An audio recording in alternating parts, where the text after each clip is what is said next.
mga armas na ginamit. Tiniyak naman ng Zamboanga City Police Office na wala ng banta ng active shooter ngayon sa lungsod.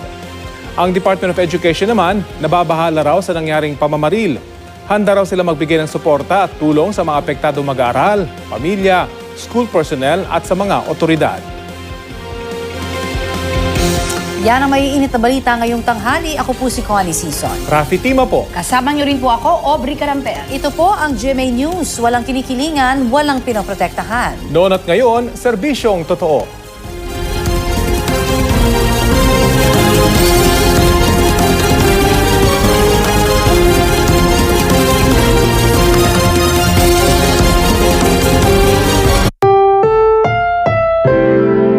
Ang programang ito ay rated SPG. Striktong patnubay at gabay ng magulang ang kailangan. Maaaring may masiselang tema, lengguwahe, karahasan, sexual, horror o droga na hindi angkop sa mga bata.